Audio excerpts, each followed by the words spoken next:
In the stillness of a snow-covered evening, the world outside seemed hushed beneath layers of winter white. Streets glistened under lamplight as folks hurried home, collars turned up and scarves wound tight, eager to escape the bitter chill. Among them was Mariah, a soft-spoken 14-year-old girl with cocoa-brown skin and kind eyes, weaving her way through the crowd with arms tucked into an oversized coat.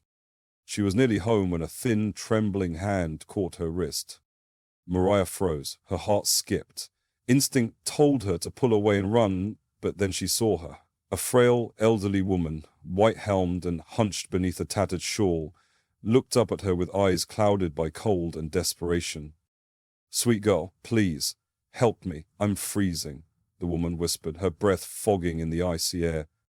Without a moment's hesitation, Mariah unwrapped her own scarf, her warmest, a gift from her late grandmother, and gently draped it over the woman's shoulders. The woman beamed through cracked lips. "Bless you, child. May kindness follow you always."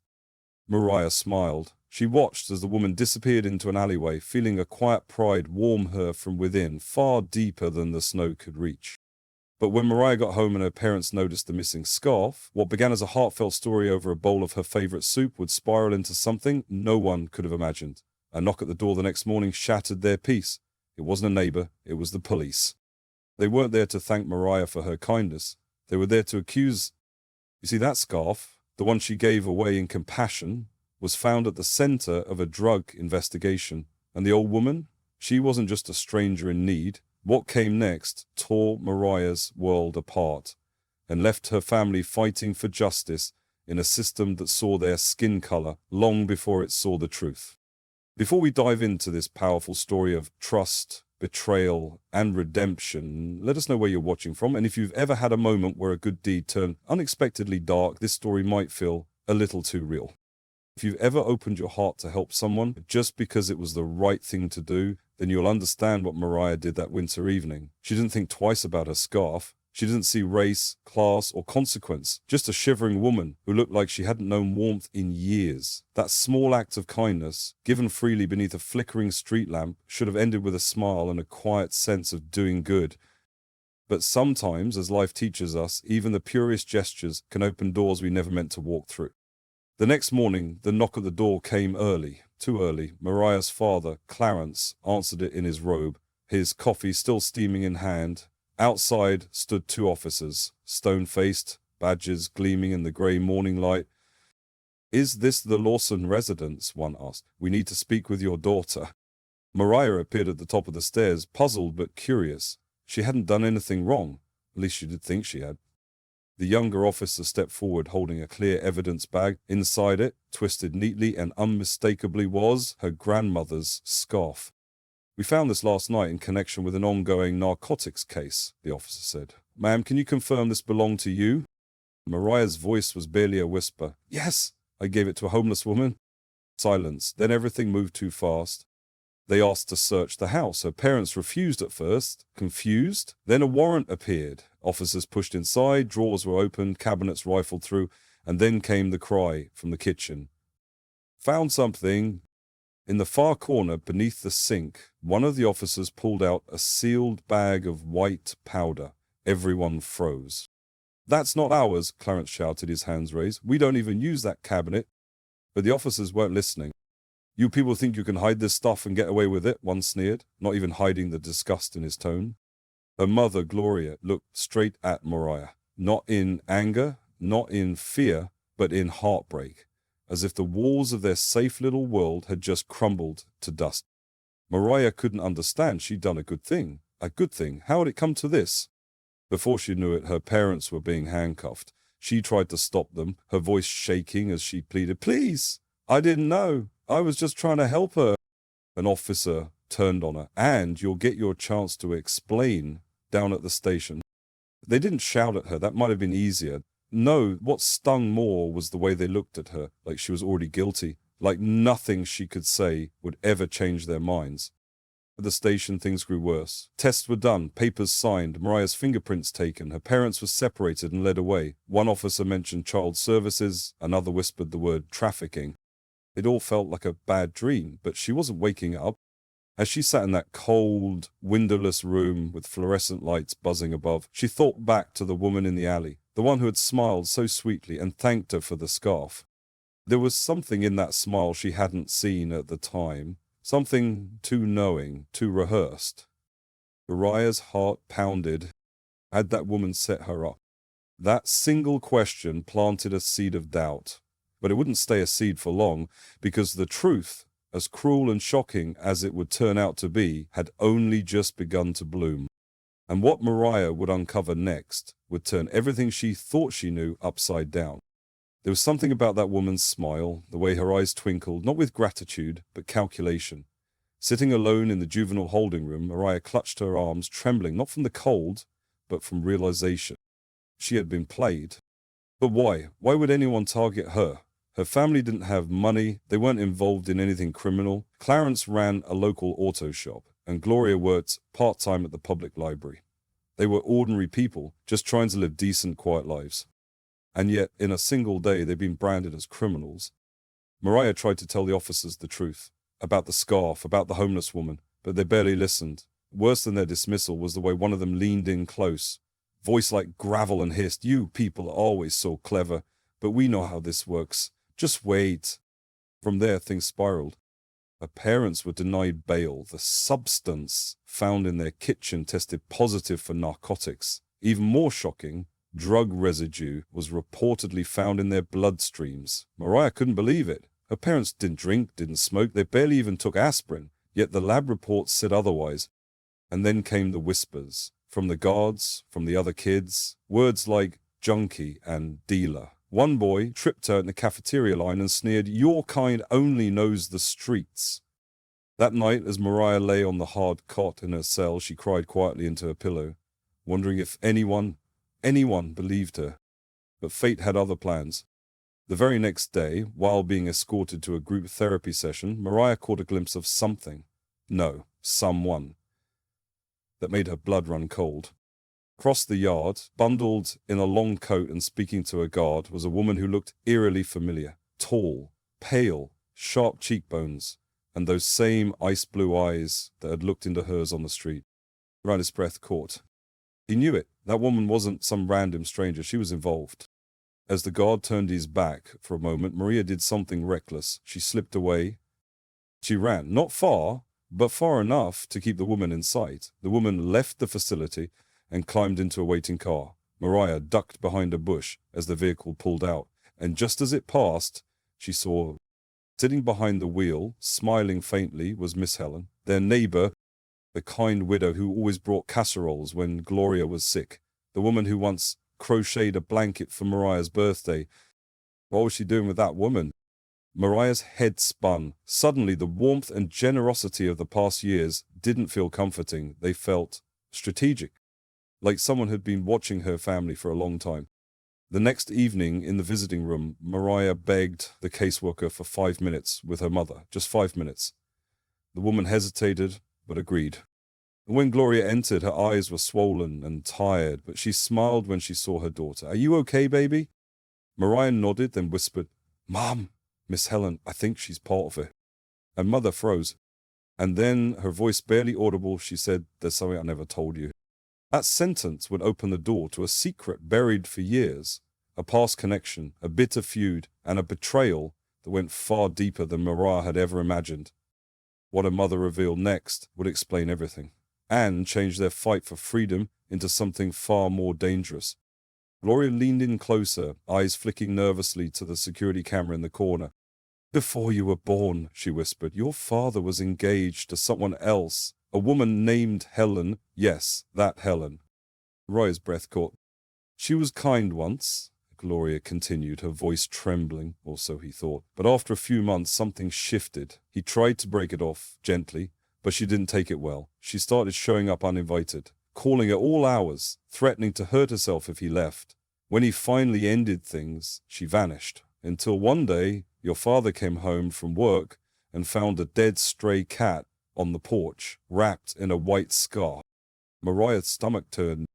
Her mother swallowed hard. "We never had proof it was her. But when we moved to this neighborhood and saw her again, older, quieter, pretending not to know us, we knew." "So, why didn't you say anything?" Mariah asked, her voice barely above a whisper. "Because she wasn't doing anything yet, and we didn't want to scare you. We thought maybe she'd let it go." Gloria's eyes filled with regret. "But I should have known. I should have known a woman like that doesn't forget. She waits. She plans." Roy sat back, stunned. The neighbor who brought over cornbread and casseroles had been quietly plotting revenge on an entire family for years, and no one saw it coming. This wasn't just about drugs or a scarf. It was about a grudge so deep it turned kindness into a weapon. And worse still, it had worked. Law enforcement had believed the lies. The system had turned against them without asking a single question. One planted bag of powder, one anonymous tip, and suddenly a family of color with no criminal record was treated like lifelong felons.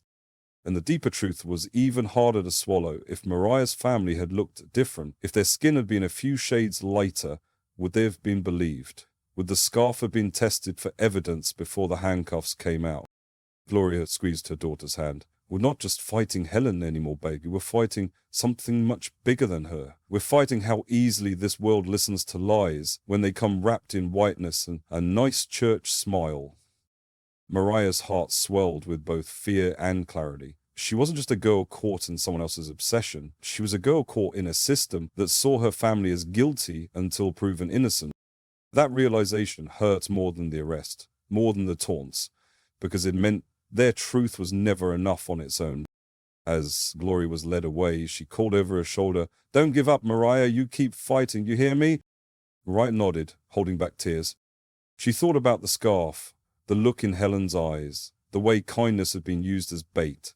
But she also thought about her parents, about the truth, and about the quiet strength that lives in families like theirs, the kind forged through generations of struggle and silence. This wasn't just a story about betrayal. It was about how the ugliest forms of hatred can wear the warmest disguises, and how justice isn't just about proving innocence, but about demanding to be seen in a world determined to look away. And Mariah, even at 14, knew one thing. She was going to make them look. Mariah was only 14, but in that moment she felt older than her years. She didn't sleep that night. While the others in the juvenile center tossed and turned or whispered in the dark, she sat on the edge of her cot, replaying every moment since that snowy day, every kind word from Miss Helen, every meal she brought, every smile that now felt like a mask. But she wasn't just angry, she was focused. And the next morning, during a supervised cleanup session in the common room, Mariah spotted something that made her heart race. A clipboard left unattended by one of the staff members. Papers fluttered gently as a breeze passed through the cracked window. And there, wedged between weekly schedules and kitchen duties, was a visitor log. Mariah scanned the names. Helen Whitmore signed in 4 times in the past 2 weeks. But she hadn't come to see Mariah, she had visited someone else. The name beside each entry made Mariah's blood run cold. Officer Darren Collier. The same officer who had led the search at her house. The same one who had called her family "you people." It couldn't be a coincidence. Mariah knew what she had to do, but she needed help. So that evening, during her allotted call time, she didn't try her parents. She called the only person outside the walls who might listen. Mrs. Patterson, her 8th grade teacher. The woman had always told Mariah she was one of the sharpest minds in the class, and too observant for her own good. Now, Mariah prayed that meant she'd believe her. She did. 3 hours later, Mrs. Patterson arrived at the center with a lawyer, someone from a pro bono group that handled wrongful convictions. Mariah shared everything. The scarf, the woman, the neighbor, the visitor log, and most of all, the officer. The lawyer listened closely, took notes, and promised, "We'll look into this. You're not alone anymore." What came next unraveled like a crime novel. Surveillance footage from a pharmacy showed Helen purchasing industrial-grade baking powder just days before the arrest. Forensics proved the narcotics planted in the Lawson kitchen were nothing more than flour and baking soda laced with a synthetic scent to mimic drugs. Even more damning, a wiretap placed by Internal Affairs, who'd had their eyes on Officer Collier for unrelated corruption, picked up a conversation between him and Helen. Her voice, cold and proud, said, "Once they're locked up, maybe they'll understand what it means to reject someone like me." And his reply chilled the room during the court hearing. You did your part, now they're gone, and I get my promotion. The courtroom fell silent. Helen sat rigid in her chair, her face drained of color. The jury needed only an hour to return a verdict. Guilty, on all accounts. Helen was sentenced to 60 years in prison, and Officer Collier was stripped of his badge and handed a 15-year sentence for conspiracy, evidence tampering, and racial misconduct. When Mariah was finally released, it was her parents who stood at the gate to welcome her. Gloria's arms trembled as she held her daughter close. Clarence, usually so stoic, had tears streaming down his face. "My free," he whispered. But the word free felt different now, heavier, earned. Weeks later, the Lawson family stood in front of City Hall. Reporters flashed cameras. A small plaque was unveiled, "In honor of families who fight for truth." Mariah didn't smile for the cameras. She wasn't there for fame. She was there because her family deserved to be seen. For the first time they were. And from that day forward, the Lawsons were no longer just another quiet family on a snowy street. They were proof, living, breathing proof, that justice can be delayed, but it cannot be denied. But even after the verdict, after the medals and headlines, after Helen and Officer Collier were led away in shackles, the Lawsons didn't feel like celebrating. The damage wasn't something that could be undone with a plaque or a press conference. The trauma doesn't vanish when the handcuffs come off. It lingers. In the silence after dinner, in the glances exchanged during stormy nights, in the way Mariah still flinched when someone knocked on the door. And yet, life went on, slowly, cautiously, and with great tenderness.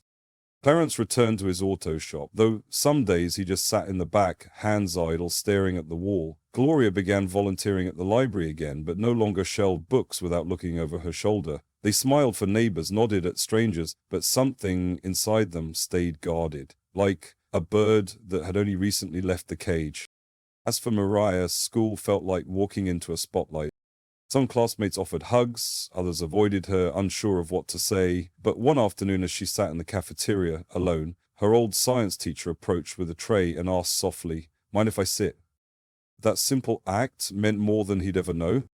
Weeks turned into months, winter gave way to spring. The same streets that once watched Mariah be led away in cuffs now saw her walking home with books under her arm. The same community that once whispered in suspicion now offered cautious smiles of solidarity. And somewhere in the thawing earth of that small town, something new began to grow. One Saturday, the family was invited to speak at a town hall event, not because they were victims, but because they had become voices. Clarence stood first, his voice steady but quiet.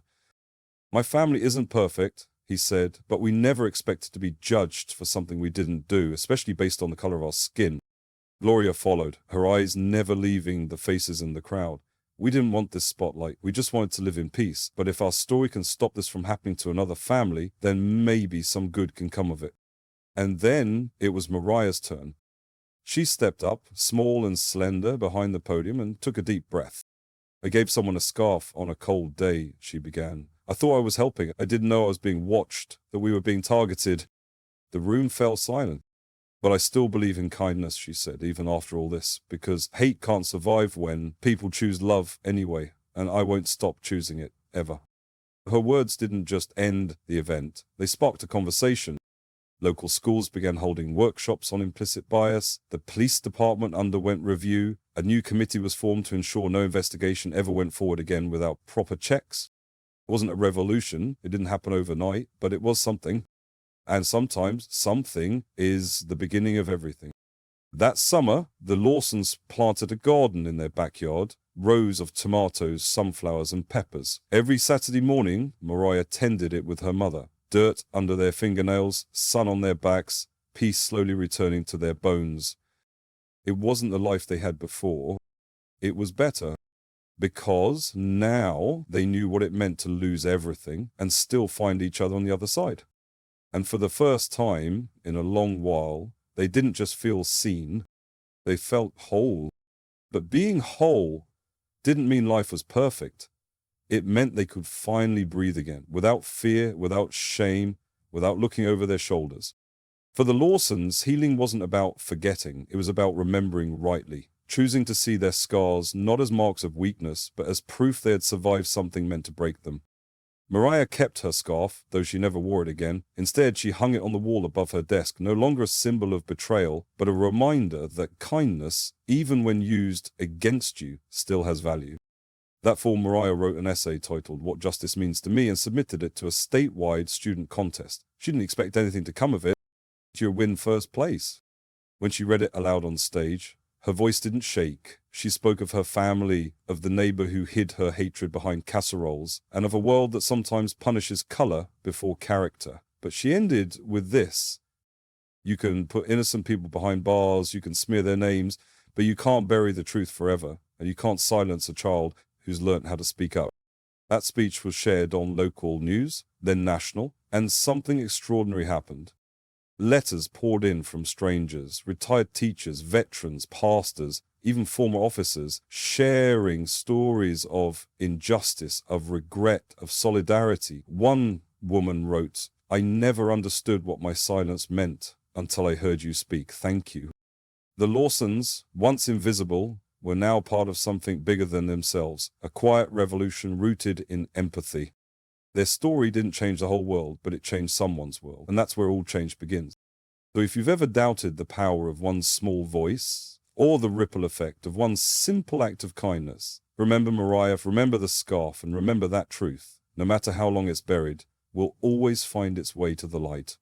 Because when good people refuse to stay silent, justice doesn't just win, but humanity wins. Thank you for watching this journey with us. If this story moved you, inspired you, or simply reminded you of the strength that lives inside everyday people, we invite you to subscribe to our channel for more real stories that matter. Every share, every comment, and every click helps shine a light on voices that deserve to be heard. From our hearts to yours. Thank you, and we'll see you in the next story.